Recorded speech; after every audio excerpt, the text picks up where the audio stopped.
contractors for decades now, and it's gone unanswered. Yeah, you said something there about with our military, and there I just remember that there was that he gave in honor of our you know um, establishing America, the USA, from just being the 13 colonies, that he gave them all a check of $1,776, and then that was like kind of in the media. I didn't see any media outlets saying this because I guess I wasn't necessarily paying attention, but I heard Donald Trump say that they were kind of downplaying what he gave, like it was not enough, etc. But it's like I don't even think they were expecting that. So any little small bonus, and here's what I think he's doing too with giving them, that bonus check, and then also like basically saying like they deserve it, etc. And then also just restoring, like I mentioned, this hope, this sense of belonging and unity within our nation. Is that I think what he's doing is he's creating something within the American people of I guess hope, but like this sense of um Gratitude. yes, yes, gratitude, a light, like we have something to look forward to, that you're not overlooked, that you are seen. Again, it's this sense of pride within our nation. As serving in the military or whatever you are, like you're not overlooked. We honor those who fight for us. We don't overlook you. We don't treat you like you're trash. We don't put you in botch operations. We care about you, and you will know that we care about you financially. We care about your life, etc.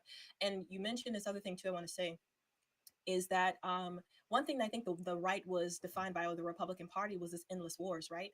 But we don't see that under Trump. We see this No. man operating like peace through strength, where he really doesn't want to go to war. He doesn't want to put our troops through that. I don't think that that's his aim at all, but he does want to make sure that our nation remains great in all these other areas too. So, for example, cracking down on these cocaine ships or these drug ships Yeah, that he's drug blowing up boats. in Venezuela, yeah, um, and those types of things. So I feel like what he's constantly doing by even getting in front of the media and telling them, hey, I'm going to do this address on December 17th, etc., is he is trying to make sure that this sense of the American hope, the American dream, we understand that is what we're aiming for, and we stay focused on it. That's what I think he's doing. He's trying to Yeah. keep the hope of America alive. Well, I agree completely. And, I think something else that I had pointed out to me regarding these checks, and I forgot to ever mention, was during the Schumer shutdown, Trump went way out of his way to make sure our military service members were paid. And that was, well, Oh the yeah. media and the Democrats were against him for doing it. He even brought in a private donor that paid their salary during one of those 2-week periods because the Pentagon had run out of money. There was no other funds he could shift that would get everybody paid. And he wanted to ensure they weren't hurting right before the holidays. Same with this check that went out. I do agree they deserve more, but $1,776 is a huge gesture, especially to make sure those funds were delivered just before Christmas, make sure they could have money to spend on their family during the holidays. I think that's huge. And I know for a fact, service members that I know were they were thrilled about it. This was a big windfall for them, came in at the last minute. And we'll be real right now, there are a lot of people struggling financially, and a lot of them are military families, because the military is underpaid. So even if they have a spouse that works a regular job, things are tight. So I think this is a huge gesture.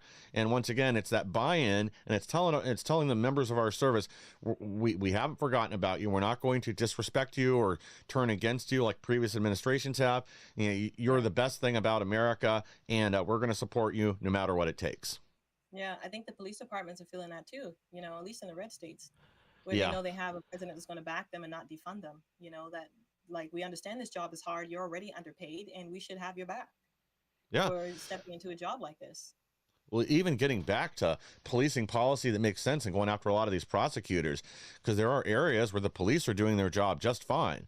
They're hauling in the criminals, they're busting the drug dealers, the other perverts on the street and everything else. But then you have prosecutors refusing to charge them, dropping charges, giving them plea deals so they get out every week. But yeah, sending that message that the police will be supported. We're not going to have federal investigations every time somebody claims something happened. And putting pressure on these prosecutors to actually do their job and prosecute criminals. Some of this is going to be a slow process. It's going to take time. A lot of these people are elected officials, so it's going to take an effort there locally too to correct the problem. But yeah, I think just sending the message that we are a nation of laws, and once again, we are going to return to being that and not have policy that's just based on nonsense anymore. I love what Trump said that all we needed was a new president because Yes. it's so true. Like the stuff that he was able to get, the many executive orders this man signed, in under a year and under his like first 4 months was insane. His first Oh yeah. 100 days back, he had achieved so much, like so much. And you know, I think he achieved more than what Biden did. So in those a small amount of time, so it was incredible. Yeah, absolutely. And I think this again highlights though that Congress, that's where the roadblock is right now. We really do need them codifying a lot of this stuff into law, or if we ever do have another Democrat president, then they can just wipe all the progress that was made, just like Trump undid a Yeah, lot of these executive orders from Biden. So it is one of the pitfalls, and I wish I knew how to get the Republicans to find their fortitude and actually do something. But I just don't understand why so many of them seem to lack backbones. yes. You know, gosh, this is so good. We have so much to cover today, but I'm gonna hit on this, and then I'll let you comment before we get into our first sponsor. But I was looking at why are these Republicans? So some of them don't have the backbone. Like I think we had like a couple of Republicans going against the Affordable Care Act with with Donald Trump wants his administration Yeah. wants to be there. We had like four of them going against that, right? And Yeah, it four looks voted like, with the Democrats. so is it something to where it's about their constituents, whether than for the good of the party? You know what I mean, or good of the direction of America as a whole? I don't think Because in their, I really don't think so, because I think a lot of it is just about leaving the money machine in place. They can send out strongly worded letters to fundraise, to email to all their constituents, as long as this problem's still on the board. We saw this with John McCain. He, during Trump's first term, he had voted to get rid of Obamacare. I can't remember if it was either 16 or 17 times. The minute they had the votes to actually remove Obamacare early in Trump's first term, suddenly John McCain flips. Suddenly, then he votes against the legislation, and of course, he's the key vote that prevented it from going through. So I think a lot of them it's fundraising. Other ones, there really, unfortunately, are a lot of Republicans, especially ones that have been there 20, 30 years, that want to go back to business as usual. They want to go back to putting, huge sums of pork in there for their district. They want to go back to, bringing home the bacon. They want to go back to business as usual. And that's not where the American people are, by and large. But I don't think Congress has necessarily gotten that message, and it is so difficult to get rid of incumbents. I do think it's going to take a few more election cycles, but if we have enough people in Congress that really are America first, that want to make yes. America great again, before we can actually get a lot of these things done that we want to, because you and I can talk about it all day, and we're going to be on the same page, along with this, where most of our viewers are, but it's these idiots in Congress that keep failing us over and over again, that do not want to execute on the will of the people. I That's understand why I some. talk about. Oh, Sorry, go sorry, go ahead. ahead. I was That's just why I going to say, talk like, about. I was just going to say that, I get that, we're never going to get 100% of what we want immediately, but they should look at it the same way like Ronald Reagan did. He talked about dragging the football further down the field every time he got an opportunity. That maybe you don't get all of what you want, but maybe you can get half. And then you pick up from that point and move things forward. This is what the Democrats do. They understand this, but there's a lot of people on the right that, for whatever reason, don't seem to get that. Well, it seems like the Democrats constantly playing this game of obstruction, Yeah. and these for Republicans, like we mentioned, that don't want to support the Trump administration and what they want to do with the Unaffordable Care Act. It seems like they are, like you mentioned, like they want to just have something to go home with their constituents. Say, oh, we at least we tried, we did this. We tried to make a compromise, it just didn't work. But again, they have a different goal, and that's why I was saying, like, I think leadership in our country is something that a lot of people we even elected fail at, and Trump, I feel, restored this. Because even if you look at, I don't want to go into too much of a tangent, but if you look at Burger King or these places like this, where they're overworking their employees. It's more so about the paycheck than it is about the employee, right? They have to Yeah. work super super hard, and there's nothing wrong with hard work, but there is something to be said when the employee is putting in the hard work, and they're never They're not, and you don't have their back. You're not taking care of them. You're not, there's no incentive necessarily for them, etc. Right?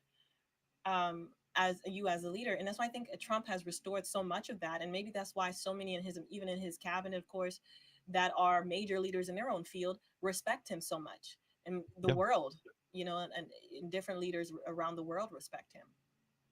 Agreed.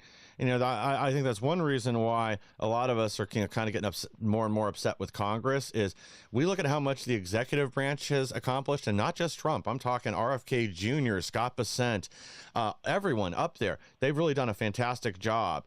Now, have they accomplished everything that we wanted so far? No. But they're definitely moving the things in the right direction, and they're solid. They're solid fighters. They're out there making the case for what we want, whether that's ending all this, again, waste, fraud, and abuse throughout various government departments, tracking down this money laundering that was going on through the Treasury and the State Department and USAID. They're excelling, but the failure right now is firmly in Congress, at Congress's feet. And that is my one big concern. I think the Trump administration is going to continue to accomplish great things. And the only thing I'm really have some level of disappointment in is the lack of prosecutions for a lot of these deep state insiders. But otherwise, Oh, I think yes. they're doing an outstanding job. I 100% agree with you. After the holidays, we all need a reset inside and out. Your skincare is one of the few brands that I trust. It aligns with the goals of clean, intentionality, and effectiveness. And this is a brand that I've been using since 2023. I love this brand. They have both skincare and makeup products that are all clean. They're all made. You can use for sensitive skin if you have that. Also, you can use these when you're pregnant. I love that as well. So when I was pregnant with my daughter Nova, who I just had this past September, I was using mainly only their products because I knew that their line was safe for me. But I want you guys to take a look at the sponsor, and at the end, I will share with you a discount code that I have for you as my viewers. Take a look. Brand is also one of my favorites, and this brand is called Your Skincare. This brand has tons of different options that you could choose from. They also have an A to Z set and also individual products that you can use. I've actually been using this brand for a full year, and their stuff delivers, and I often get compliments on my skin. So I'm super excited to share this one with you guys today. There are two products that I'm going to share in this video out of their entire line. So the first one is going to be the Purifying Clay Mask, and this clay mask, ladies, is like no other clay mask I have ever tried. It is top notch. And the reason why is because it has bentonite clay, salicylic acid, and glycolic acid as the three main active ingredients. That bentonite clay is going to help to detoxify the face. You have salicylic acid that allows this clay mask to tackle acne in 15 minutes. You will see your acne breakout totally diminished, and by the next morning, completely gone, just by using the clay mask. Also, this clay mask helps to tighten, firm, lift, and also brighten. And you will notice your skin brighten within your first use of using it. Yes, you heard that right. Usual clay mask, it takes about 3 weeks for you to see that change, but this is the very first clay mask I have ever used that you see the change in your first use of using it. It is that powerful. Also minimizes and cleans out the pores as well, and just leaves you with this beautifully radiant skin. Now, if you have dry skin, it's recommended to use this clay mask once a week, and if you have oily skin like myself, you can use it up to twice a week. I'm telling you guys, when I use this clay mask, I really feel like my skin is set for the next few months before needing to go in with it again. The next product from them is going to be their lip balm. I love this lip balm because it has hyaluronic acid, shea butter, jojoba seed oil as your three main active ingredients, notwithstanding that there are inactive ingredients also that are also all oils. There's peppermint oil, fruit oil in here, raspberry seed oil, etc. Castor oil is also in here as well. So you have great ingredients in this lip balm, and this lip balm is made to tackle fine lines and wrinkles on the lips and also seal in moisture and plump the lips. I love it. And it's not a lip plumper, but it does make the lips look very nicely plumped and extremely hydrated. It is like a fan favorite from this brand. I have to say that all the products from Your Skincare are all formulated for sensitive skin. They're all clean, it's recyclable, it's all made here in the USA, and you can also use any of their products when you are pregnant. I love this brand so much that I had to partner with them. And so I go live on TikTok, and they allow me to do giveaways, and I'm live for at least 2 hours doing these giveaways with my followers, and also live stream exclusive discounts. And these are discounts you can't get if you're not shopping live with me. So ladies, if you do want to hop in and you want to grab some free stuff for yourself, I highly recommend you follow me on TikTok, because that is where it is popping when it comes to all of these brands. Also, check that out. And remember that true beauty comes with living in the peace of God, purpose, and a life full of love and serving others. Again, I hope you enjoyed today's video, and if you subscribe, I'll see you in the next one. Bye. Okay, guys, this is where you can find the information if you want to get discount and check out their products. I know some of you guys have already purchased from them because I saw it in my back end. Thank you. And I hope you love the products. This, if you want to check out my Amazon storefront, you can use that code Iesha15 off when you're checking out on Amazon, and then you'll get 15% off. If you want to get a little bit more perks and also get the discounts too, the website there above on the screen, with my name at the end, that is what you want. You can screenshot that, guys. That is what you want to use. And with that purchase that you make, you'll get free birthday gifts, you'll get free refills, and you'll get free shipping. Now, their stuff is like top tier. I'm telling you, when you start using it, you'll love it. I absolutely love this brand. Um, and I want to mention that at this current time, since I have a newborn, I am not doing live streams on TikTok. They even offered me, just a little rant, a live stream partnership like a few days ago, and I had to turn it down because I'm not in a season where I can consistently do that, because I have a newborn and I'm still trying to get her schedule set. But maybe in the future, I don't know if that opportunity will still be available, but I would love to have partnered with them again to give you guys freebies and all those good things. But God knows, and I have to be where I'm planted and where I need to be during this season. But check out this brand. I still use their products. As a matter of fact, I have a whole cabinet their stuff. I just love their stuff. Their stuff's awesome. And yeah, check it out. You have that discount there when you do. Let's talk about AmFest, okay? Because and specifically on AmFest, I want to hit on JD Vance's speech and Nicki Minaj, okay? Because those are two things that are like, I love JD Vance's speech, and I know Nicki Minaj is trending, and there's a lot of things. She was a special guest. So I definitely want to talk to you about that. But even I watched online. I was not able to attend in person this year. I will be attending next year. Okay, I plan on that for next year, God willing. Um, but I wasn't able to do it this year because I already had a prior commitment that I wanted to honor. But it was incredibly inspiring. You could feel the momentum, and I feel like as a conservative, when you go to those events, they are very strategic about the people they invite on to speak, even down to Tucker Carlson and some others that I don't necessarily agree with. But I feel like you leave those type of events feeling super inspired, and you feel ready to run and ready to be vocal in terms of just, and I don't mean like going after people and shaming them for what they believe if they don't believe the same thing as you. What I mean is that as conservatives, it feels like we've been put on more of the mute. And if we talked out or spoke out about certain things, we were canceled. And even, you saw that with Donald Trump, like he was taken off of all socials during the time, during his um, first presidency where he ran. And it was just, he was under all of this scrutiny and attack. And I think that's why a lot of us, can relate to him. And even, looking at the conservatives on TikTok, sometimes you feel like their stuff looks a little bit more, uh, uh, you know, oppressed than it is, boosted out there. But Oh, yeah. anyways, I do see a shift because of President Donald Trump. And watching AmFest, I really felt like fuel was given to me to continue to run. When you listen to JD Vance's speech specifically, um, I don't know. First, before I talk about his speech, Mike, were you able to tune into AmFest at all during this Oh time? yeah, I watched a lot of it, and I actually did a whole segment on Vance's speech because I think it's exactly where we need to be. I think he gets it, Okay, cool. and his vision is much more in line with Charlie Kirk's and a lot of other people right now that are kind of egging on this fight between conservatives on both sides. That we do need to be a big tent party, like you and I kind of differ on our opinion on Tucker Carlson. But I think he brings a lot to the table. I think we want his audience, we want his base, we want him doing some of these difficult interviews. Now, I don't think Yeah. Nick Fuentes brings anything to the table of substance, but I do think that his audience, he's not. There's a lot of people on our side that portray it as, oh, well, they just like him because of this hatred of Israel and the other racial nonsense that he said. But I don't think that's what it is. And I think that's kind of where we are missing the boat. And JD Vance, I think, even understands this. I'm sure you probably saw over the weekend where he invited Nick Fuentes to come have Christmas dinner with him and his wife, Oh, I among did not know others. that. No, I did not see Yeah. that. Yeah, he reached out to Nick Fuentes, basically said, let's talk.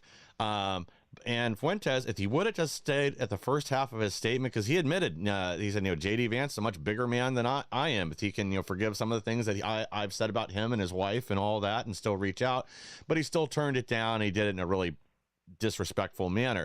If he would have stopped there, I think there would have been something to gain from it, because a lot of we reduce it to a few. A lot of people are reducing what Fuentes has said to a few things, but what they're missing is a lot of the other concerns and why he has such a loyal audience, and that's concerns about housing, concerns about immigration, H-1B visas, bringing over 600,000 Chinese students to our campuses. There's things like that, and especially younger voters. These are big concerns. Just dismissing them is not a good idea. I do think we need to tap into that because we do need their votes at the end of the day. I do want them to go to the polls and vote for our candidates and our people because at the end of the day, I'm concerned with winning. I'm concerned with getting a majority Yeah. of real America First conservatives. And I know some of those people are going to be out of line with our values in certain ways, but that doesn't mean we have to address their concerns. That doesn't mean we have to do anything with it. In the lead up to the last election, I talked about this with a lot of the Muslims in Michigan that were voting for Trump because of all the nonsense in the schools, the LGBTQ, whatever. I am perfectly happy for them to vote for us and help us get across the finish line. That does not mean we're going to support anything else, any of their other concerns anywhere. We can work with them where they align. At the end of the day, it's going to be about defending the left as they gradually devolve further and further into socialists and communists and really just dictators. But I think Vance really gets it. I think his speech at the end was the perfect note to end AmFest on. There were a lot of great speeches throughout there, a lot of good information, and we are seeing this evolution. And even Nicki Minaj. And again, I know there's some more traditional conservatives are mad about us bringing in celebrities like that. Oh, she's done and said all these things in the past. She interviewed Biden, whatever. If she's really having an honest conversion right now and getting back to her roots and her faith, like she talked about there, then that's a good Yeah. thing. We should get behind it. Now, I'm not quite ready to just say, whatever. I want to see a little more evidence, but I think it is good that we're seeing her and many other celebrities take that step out and being more comfortable with speaking about their faith. A lot of people talked about this film that Disney just did with Kevin Costner. Same thing. Would you have ever thought Disney would do something like that 2 years ago? I think they're seeing the direction the country's going. I'm blanking on the guy's name. He used to be on Saturday Night Live, but he just talked about this, how he went to a thing in the mall and they didn't even mention Christmas, even though they got Santa and everything else there. They didn't mention Jesus, the holiday. People are finding the courage to be more outspoken. I think that's a good trend overall. Yes, I mean, like that's what when Trump got elected, I saw a shift even in my own neighborhood because I remember, I that during Christmas under Biden and other presidents, I saw this slow thing going like where they removed Mary from Christmas or it's the same Xmas, or something, Yeah. not Mary, but they would just instead of Christ, they would take that out. And now I'm seeing like it's like unapologetic. Publix is like Merry Christmas and all of these businesses. But I'm like, you guys have no backbone. If all it has to do is change with the presidency, it's like you're chasing the money. Whatever people, whatever. I don't get that. I think I agree more with Ben Shapiro in terms of principle and truth. But it's like make a stand and stay there. Like that's what I feel. And if you change over something, of course over time to be better, do that. But when it comes to these things that we value within our nation, I think you should definitely make a clear stand and be who you are and unapologetically. Don't just move with the money is what I'm saying. So I love Oh what you yeah. said about, Nicki Minaj. And I was inspired by JD Vance's speech. Like I listen to him. I feel like he's definitely presidential material. And he comes off with this aura of of confidence and just like he has the right words to say, like he's very well spoken, and he gives you this patriotic feel when he speaks. It's Yes. always this patriotic speech in his message, Well, and with Nicki Minaj, oh, go ahead. real quick with JD Vance, I think JD Vance understands messaging better than even President Trump, and there's not many people I'd be willing to say that about. But there's been several times right now in the last 11 months where he's made a statement that's been exactly on point, what we needed to hear right then. It's just some off the cuff remark. Trump's great at it too, but I think that's one area he's good at reading the room and knowing exactly what to say. Yes, yes, yes. Even I think he did a little segment, not at AmFest, but prior to AmFest, where he was questioned by a student even about his wife not being of the same religion and how could he stand up there and stuff. And I think he gave a very beautiful explanation. Like, this was before I, rededicated my life to the Lord, that I married my wife, and like he gave a great explanation as to why they're in the situation they are, and that he's going to, if the word of God says about somebody who's not the same religion but is willing to be with you, you know and No. like he's quick on his feet, and I think and I feel like he speaks with facts, but there's also this um a heart level to it, if that makes sense, where he's more, Oh it's yeah. very authentic. That's the word I was looking for. It's authenticity. Yeah. He comes across not as this is a pre-planned remark, that this Yes, is yeah, the epiphany I had right now and I'm going to articulate that. Um yes, and that's where I think that the left is going to have a huge problem. We all saw the debate in the last presidential cycle where he just smoked Tim Walz, and hmm, I don't care what candidate they put up at this point, whether it's AOC, Jasmine Crockett, the hairdo from California, or whoever else. Um, he's not going to give them any mercy, and he's going to beat them into the ground like a tent peg, and he's going to do it with a smile on his face. And yeah. that's part of what makes him such a threat to the left right now, and why they can't stand him, why they're trying to connect him to all this other nonsense and delegitimize him. But they're going to get a harsh lesson in reality in a few more years.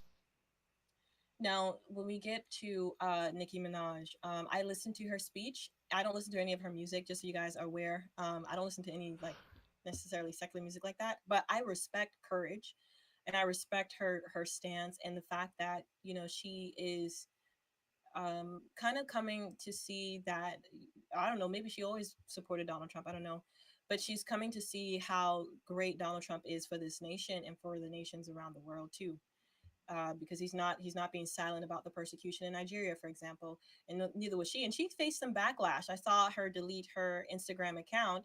I know there's reports saying that she lost followers, but it seems like she gained like 80 million more.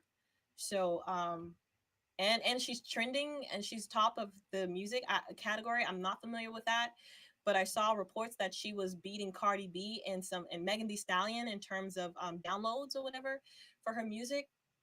Now, though I respect her courage, I'm not going to download her music because it's not what she puts out right now, and it's not anything I aspire to be or No. want my kids to. But I do respect her courage, and I love that she articulates herself so well. Um, it's a very drastic change between what we saw with Cardi B Yeah. at Kamala Harris rally versus what we see with her. And she took her time. And I feel like that. I feel like I could see myself in her. Like, this is a new arena. Like, this is not my first arena. Like, her first arena is music. It's that industry, right? But she has a passion for this other thing where she wants justice for people that have been done wrong. And so she, steps over into this arena and uses her influence for good. And I'm in Yeah. my mind, I'm like, especially when you look at Charlie Kirk, we're not getting any younger guys. Like, if at any moment in your life you feel like your life was made for more and you should make an impact, this is the time to step into it. Like, so when I feel the Lord moving me to something, I may hesitate. I'm not gonna lie, I'm not perfect, but at the end of the day, I want to be in His will, and I want to leave this earth knowing that I did my best to fulfill my call and my role in society, whether people hate me or love me. Yeah. So I think my main goal is my pleasing the Lord. And I think she shared at AmFest where she started in her faith with the Lord and then kind of drift off a little bit. She didn't go into more of like, we didn't get like I apologize for my music and for you not being the best role model or whatever. We didn't get that, okay? And I don't know if she's even there yet or what the case might be. But we do see that she's like, I encourage you guys to continue to run with what you have received here at AmFest type thing, right? And we're on the right side of history, and we're the cool kids, is what she says. Yeah. Well, I mean, this is the thing, this wouldn't be the first time a musician had a radical transition. Remember the original shock rocker, Alice Cooper, he's now a born again Christian. He hosts these charity golf tournaments a few times a year to help raise money for various causes. Um, but she has been consistent on some issues. She's been very outspoken with the trans LGBTQ nonsense as it pertains to kids, at least. I remember them giving her a bunch of heat about that a few years ago in covering the story. She's also, when she moved to New York, she went ballistic, realizing all of a sudden the government's taken 60% of her paycheck. Put out a bunch of videos. They gave her stuff about that. Yeah, but a transition, it's a process. Maybe she's not all the way there yet, but at least she's headed in the right direction. And the same has been said with other celebrities, other people, like Alice Cooper. Took time, but eventually, he came to the right conclusions. Even Ozzy Osbourne, had a conversion back to Christianity later in his life, and supposedly towards the very end of his life was starting to really ask more questions and get much more involved in his faith once again. So this does happen with people, even people you would never expect. Somebody that used to call themselves the Prince of Darkness, having a conversion later in life, realizing they were on the wrong path, doing the wrong things, whether they blame the drugs or whatever, like he did. But Yeah. both of those are other examples of musicians that were very clearly on the wrong side of things spiritually, that did have conversion at some point and try to restore themselves. And I love that Turning Point USA provides a safe space for them. And like you said, they might not even be all the way there. Some of the things they say we might not all agree with everything that they're putting out. But even letting these some of these, like you mentioned, some of these famous people speak because they've had this great transformation. Just to give them that, they already have a platform, but to give them a space where they could use their voice, because now they feel the same fire we feel. Mhm. And and there should be a space created for them to do that and to grow in that. So I do love that they provided that space for them. Yeah. And again, she's taken a risk, even going out and supporting the Christians in Nigeria. There's a lot of people that are Yeah. from that industry that would rather she just shuts up about that. They don't want it highlighted. They don't want it talked about. They want to continue to ignore a lot of what Islam's done or doing currently around the world. But Yes. having the courage to speak up and go against a lot of her, probably people that she's friends with, people that she likes in that industry, and going out, being honest, and speaking her mind when she sees something she knows is wrong. And again, I hope the conversion's real and legitimate. And maybe a year from now, she's releasing a gospel album, Yeah. Let's pray for and that. really changing things. There have been Yeah. others that have done that, that have totally corrected the path that they're on. And Yeah. sometimes they pay for it in their fame and popularity, but that's a low cost to pay, considering your soul and everything else that's on the line, and the fact that maybe she does want to guide people in a better direction. And I hope that's the case. Yeah, I agree. Okay, so when movement shifts and economies feel uncertain, wisdom means preparation. Augusta Precious Metals helps families think long term about protecting what they've built. I want to share with you guys Augusta Precious Metal. This is an amazing company. Um, Augusta Precious Metal is a US based company founded in 2012, and they specialize exclusively in gold and silver IRAs, helping retirement savers diversify by rolling over traditional IRAs or 401ks into precious metals.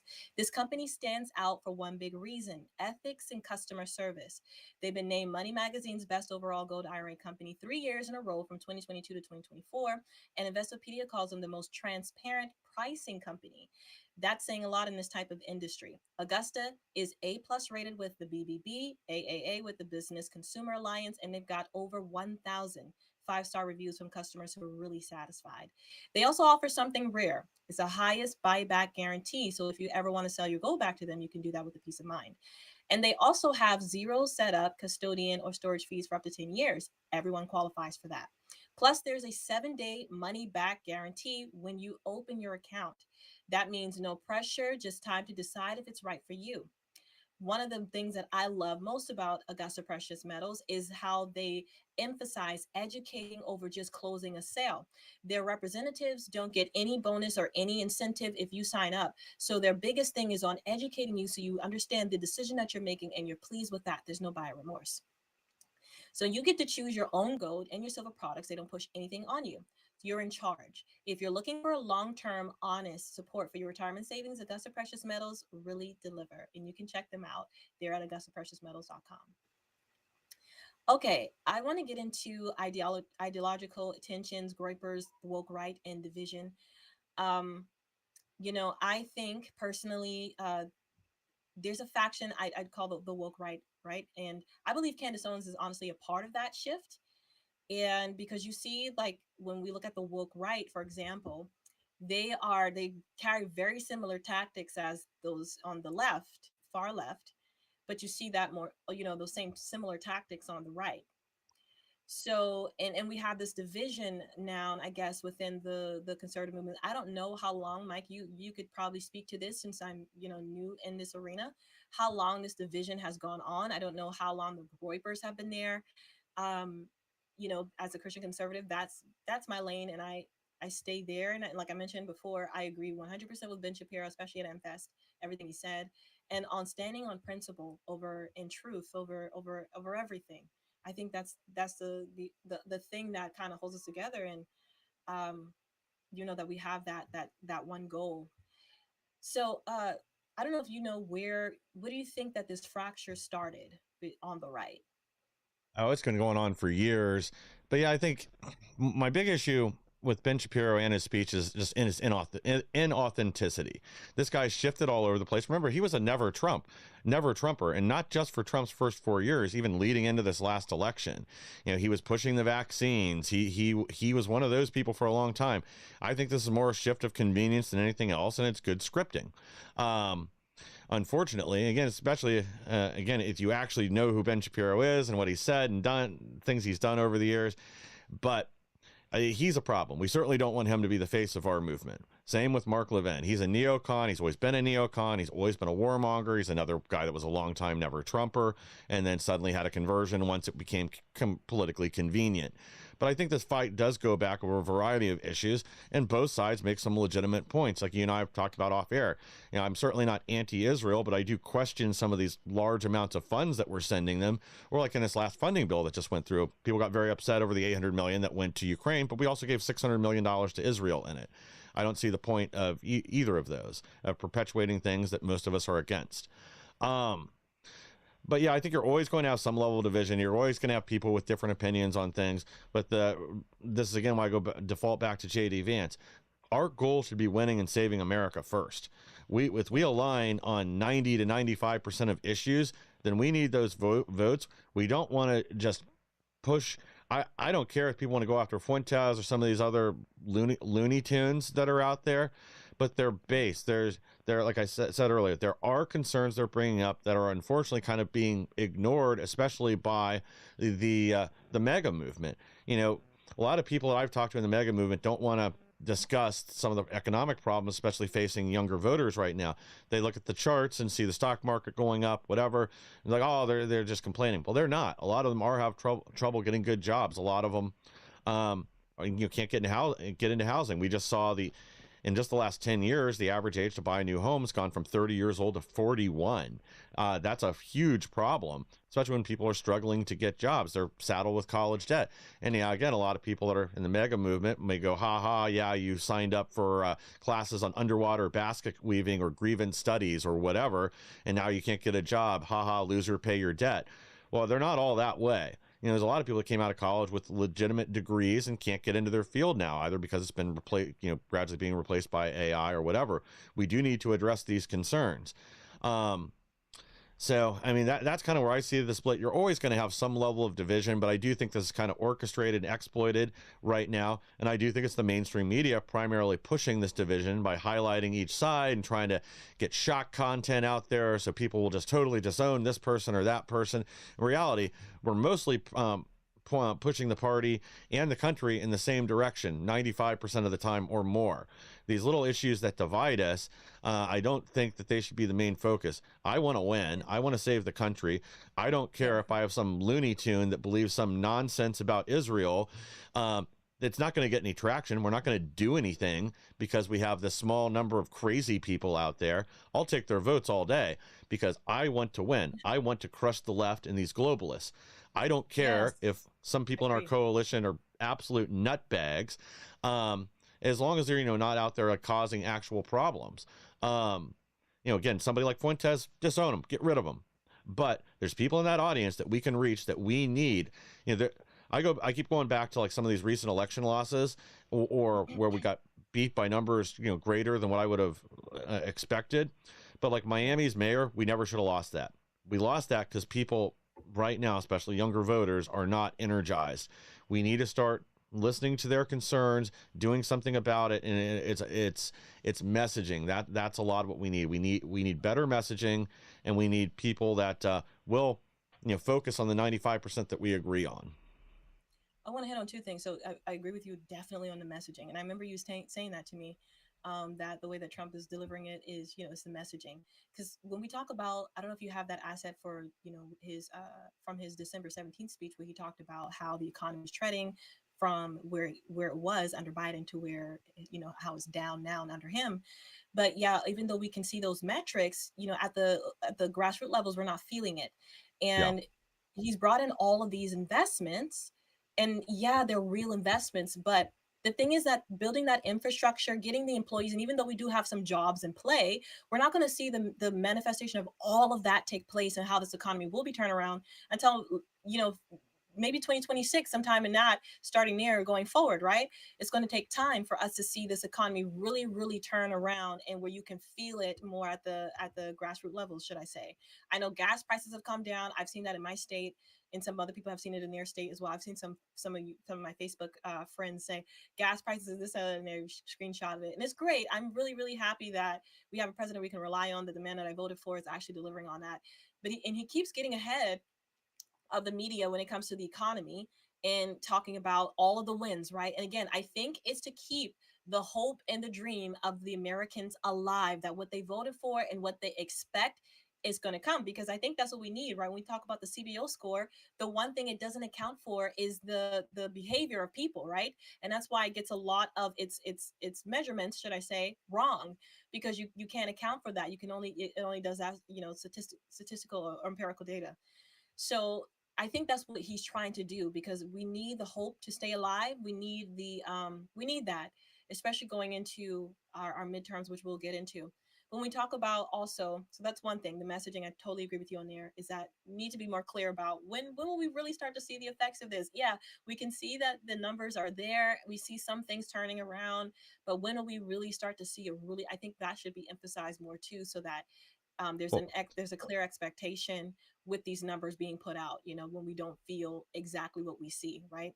and if I And could then the next interject thing, one oh thing real yeah, quick on this and the numbers, this is the media, I think, right now is intentionally misportraying one item, and that's inflation. In our job, our side, unfortunately, is not doing a good job explaining this either. And once prices go up like they did over the last 4 years, when we have the average year under Biden at 8.7 something percent of yeah, inflation average out overall, and now we're back to about 2.5% inflation, a little higher in the last month. I think it was 2.8, but we're in the right direction. That's about where inflation should be in a healthy economy. But that doesn't mean prices go down afterwards. Your grocery items and other stuff that went up for 4 years, those gains don't disappear. And some of them, it is built-in costs. I know a lot of people blaming, oh, it's people lining their pockets. When transportation costs and the fuel going down, that is going to help drive prices down over time. But it lags. Just because gas prices are down, they don't immediately take 20% off the price of bologna. It has to have time to affect overall prices for shipping and production. yeah, So there are a lot of good things in the works. I do think we're going to have a massive number of jobs hitting this summer, and more continuing after that for the next, probably way past Trump's term, probably the next 6 to 8 years. come on, But yes, but yeah, it is lagging, and again, it's missed opportunity on messaging. We should be talking about this, talking about, like, here where I live, they're getting ready to, or near where I live, they're getting ready to put in a giant data center outside Columbus already. I've talked about this before, that several of the auto manufacturers, Honda, GM, and others, they're restoring jobs to their plants. They're talking about maybe reopening an old GM plant here near where I live. And I've seen plenty of ads for this one plant in Michigan. I can't remember if it's Honda or who it is, so sorry, forgive me. But they've been hiring. They had 3,600 open positions, 1,200 on every shift as they reopened a whole wing of the factory. wow, So there's a lot of wow, success, but it hasn't yet gone, like, to the point where it's nationwide, and that's yeah, where we're missing it. yeah, I totally agree with you. And I'll just say this too, like, when it comes to our conservative leaders, I guess to say, I don't even want to call them that, but people like Ben Shapiro, Tucker Carlson, etc. One thing I can see is, like, there's a difference between, of course, Nicki Minaj is kind of making her move over to the conservative right. But what I see is, and with that, she's there's some pros and cons, right? She's taken some hits. I don't know if that affected any brand deals she had, but then you also see there's some success on that. But one thing I've learned from working on TikTok as a creator and an influencer is that when you have controversy, or you do something that's very controversial, like what we see Tucker Carlson do, like him putting Nick Fuentes on and not pushing back on anything, and then Ben Shapiro compares that interview to the one that he had with Senator uh, Ted, Ted Cruz, right? yes. Ted Cruz, thank you. Things like that, and even with Candace Owens going down this rabbit hole of conspiracy theories, is that you would think that them, you know, getting all this controversy would hurt them in any, you know, in a sense, like monetarily, or in terms of views, or in terms of clicks or engagement. But that's not the case. It actually does the complete opposite. And I don't know if this is a way for Tucker to continue to stay relevant, is that he constantly, within the realm of being a conservative Christian, he kind of stirs up the pot a little bit. I don't know, but you can see that you look at his metrics, and he hasn't declined in any, you know, from that, right? It's been increased. Whereas I don't think Ben Shapiro has anything to gain from him speaking out, you know, the way he Yeah. did. You And he's know, actually, I think Shapiro has actually lost a big segment of his audience over the yeah, last couple it's pure. months. That's why I believe when it comes to this situation, I can't speak to what he's done in the past, but Ben Shapiro is pure principle and truth, because there's nothing he can really gain, right? There's from taking that type of hard stance and speaking out against them, except for the fact that he wants truth to reign, and he wants the conservative movement to be one where we do have principle, where there is a base, where a foundation, what we all are agreeing upon, at least, and that is fighting for truth, and you know, all those things that we didn't disliked on the left. Yeah, and um I think I sorry, I do think, you know, his speech was really good. But again, if you look back at his history and his past, he's not so consistent on truth and values and other things. And that's kind of why that hypocrisy is what a lot of people have been pointing out about it, is the shift on some of these things. And I do understand there's times for shifts where it seems to be legitimate, whereas it's out of convenience. And I want to bring up one thing with Nicki Minaj that I forgot to mention a second ago that was also really interesting. So the left's been running wild with this story of her losing 20,000 followers and all that. It's another example of them being intellectually dishonest, because yes, technically she did take a hit before she got the boost. So they're not lying, but they ignore the fact that she recovered that amount and gained additional followers. Instead, they just focus on the loss because that's what fits the narrative, not the reality. Yeah, and they did to do what Candace Owens is doing. Is basically they take little pieces of truth, Yeah. because you can back that up and say, yeah, she lost all these followers, and because of it, she deleted her Instagram account, right? Where it's not fully truthful, right? Like it's just you're leaving certain things out to fit your narrative, or just fit what you want to people to get from whatever thing you're releasing, whether that's an article, video, etc.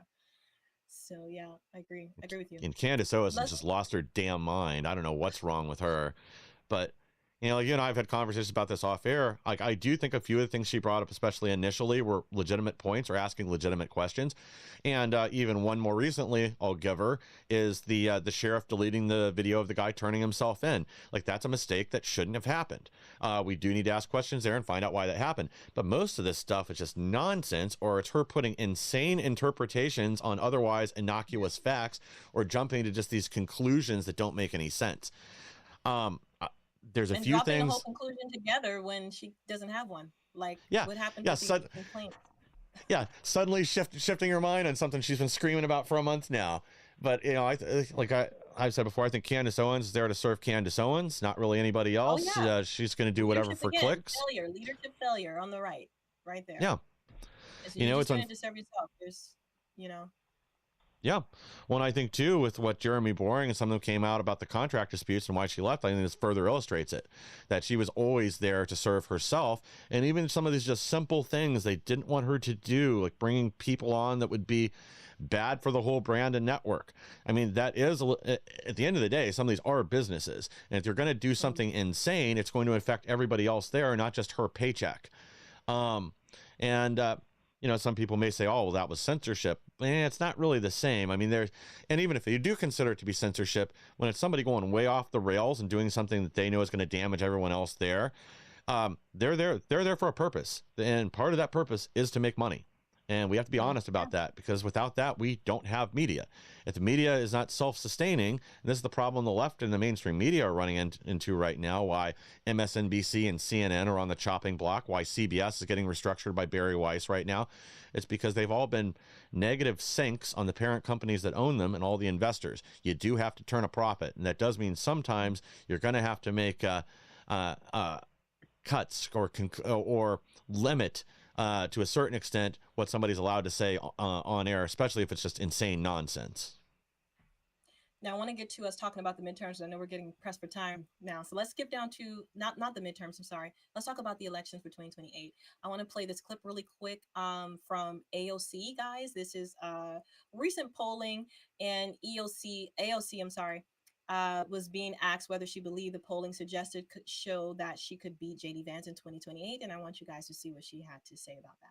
Reaction to, or do you think that you could beat JD Vance in a head-to-head race for president, as polling suggests, in 2028? Listen, these polls like 3 years out are, they are what they are. But let the record show, I would stomp him. Thank you, Congresswoman. And I don't think she would stomp him, or I don't know. Um, So, when we talk about we want to win, we want to make sure the momentum that we gain this year alone from President Trump, right? And, for the next few years, that we continue with that. And I know that Charlie Kirk, his push was for JD Vance. We have a lot of great options for presidential election for 2028. Marco Rubio is awesome too. There's a few others. But when we look at the Democrats, right, I think they're throwing up Gavin Newsom, right, as their number one candidate, and I think Alexandria Ocasio-Cortez falls, I think, number 4. So, what are your thoughts on this? Like, what do you think? I guess, how do you think we can continue to win? What do you think it will take for the people to continue to have hope in the right, or hope in the MAGA movement, especially considering this, that when we look at past the history, the next person elected doesn't usually carry the movement of the prior president as a whole effectively. They Correct. usually have to pivot in some type of way to continue to keep those same voters, right? And have their own type of tagline, their own type of coalition, so to speak, right? So what do you think it will take for JD Vance to win it? Do you want JD Vance to win? Is someone else in your eye on the right that should be next president in 2028? What are your thoughts on this? Well, right now, I don't really see anybody better than JD Vance to continue to our movement forward. And yeah, I'm sure some things will shift, and some things will change with what the America First movement and the mega base wants once 2028 gets here. And I do agree with one thing AOC said right there, is these polls 3 years out don't tell you much. But I think we're going to be in a much better position. Republicans will be in a much better position by the time 2028 gets here and people are paying attention. I'd be perfectly happy to see JD Vance with Marco Rubio. I've heard a few other names floated recently that I also think would be just fine. I think he's got what it takes, and I do think AI is going to be a much bigger concern by then. So I think that's going to be a big part of the platform going forward, especially depending on what happens over the next 2 years, as we've got a lot of these people predicting some sort of AI apocalypse in 2027, which I really don't think is going to happen. I mean, I do think in the long term, some of these factory jobs and other things are going to be a concern. I just don't see them being able to build enough robots fast enough where that's a concern by 2027, or replacement of other jobs. And, as much as everybody likes to tout AI and their developments, it's not, I don't think they're hitting a lot of these goals as quickly as we were led to believe before. Not to say that won't be a problem at some point in the future. But no, I mean, I think JD Vance is going to be positioned very well. I have a lot more concern about 2026 than I do 2028. And again, it's not going to be because the Democrats are so good. They're at an 18% net approval rating right now nationwide as a party. But the problem is, you do have a lot of people on in the mega base and on Trump's movement that are very unhappy, primarily about the lack of arrests for a lot of these deep state criminals.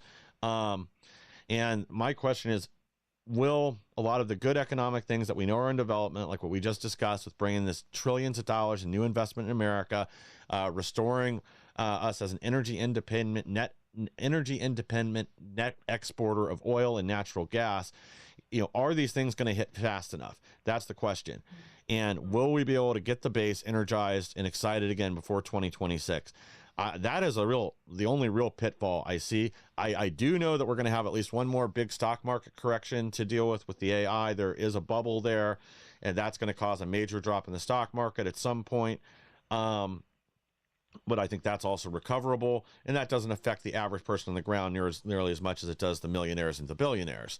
And what we got to worry about is getting enough people excited and going to the polls that we give them a beating of the lifetime, and they're just so morally dejected and in an abysmal state by the time that 2028 gets here, that most of the left just stays home and sits in their cry closet.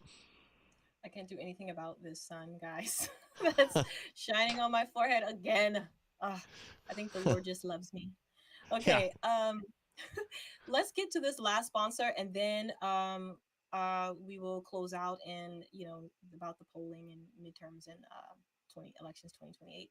So last sponsor that I have, guys, that I definitely want to share with you is Jace Medical. Preparedness isn't fear, it's wisdom. Jace Medical helps families be ready when systems fail or delays happen. And so I'd like for you guys to take a look at Jace Medical, all that they have to offer. You probably saw the flooding in Texas, like major flash floods in San Antonio, people getting rescued from their cars, neighborhoods underwater. It's heartbreaking. And honestly, it's a wake-up call. We don't think about this stuff until it's too late. Like, what if the roads are shut down? What if you can't get to a pharmacy? What if someone in your house needs antibiotics or emergency meds and help is not coming fast enough? That's where Jace Medical Kits come in. They are phenomenal. It's a little emergency supply of life-saving antibiotics and other meds prescribed to you and shipped to you. This is prescribed medications from real physicians. They are able to customize a package for you. I didn't get mine because I'm paranoid. I got mine because I've got kids, a husband, family, and friends and neighbors around me. And if a flood, storm, blackout, or whatever happens, you don't want to wait on medical services if you're someone who requires meds like albuterol or insulin. So if you've been thinking or haven't set a plan for having emergency meds on standby, don't wait. Jace Medical makes it super simple. You can use my code Iesha, Iesha, and you'll get a great discount on medications that you need. You can find the link in the bio or the description. All right, guys. Yeah, so check out jacemedical.com. You can use my code Iesha. And that will give you a discount on the medications. These are actual prescribed medications from real physicians, real doctors, and they will help walk you through getting the right medications, avoiding your allergies, etc. So you have that preparedness for you right at your home. Great option from Jace Medical for you to check out. All right, we're talking about the pollings in 2028 and AOC. And then also, of course, hitting on the midterms, which is the next thing that we're trying to prepare for. So as we close, Mike, I don't know if there's any final encouragement or anything that you want to say to our viewers that are listening that are wondering what can they do to make a dent or to help out in any way, maybe grassroots level, etc., when it comes to our midterms, which will I think definitely help shape. The best thing people can do is get behind candidates that actually align with real America First values. And that means there's going to be a lot of rhinos left behind not getting our support. But the other thing is, again, we talk about this all the time, is like it takes more than keyboard warriors to win elections. So go out and volunteer. Everybody, you might not like to, but if you want to see change, get out and volunteer one day a month even for a candidate. It doesn't have to be your candidate. I'm fortunate I've got a good representative in Congress here, Warren Davidson, that he's not the most vocal, but his voting track record is very good. So maybe I'll find somebody else that's close, and maybe I'll phone bank for them, or if they're close enough to where I live in Ohio, I'll go do door to door, knock on doors. But go out and support people that are making a change. I've tried to highlight a few people like that on my show, especially in states like Colorado and Illinois, where I think we can gain some ground because there's so many people so unhappy with what they see going on there. And I want to support those. The main thing is I want to support people that actually put America first, that aren't these wishy-washy, yellow-bellied, deep state or deep state adjacent rhinos that make up so many people in the House and the Senate. We've got to find people that have courage and are willing to fight and aren't so concerned about the New York Times writing a mean headline about them. Agreed. I'm going to leave you guys with this final encouragement as well. I totally agree with what Mike is saying, and I definitely want to get involved in that same type of way, whether I'm calling or I'm doing door to door, etc. I want to get involved.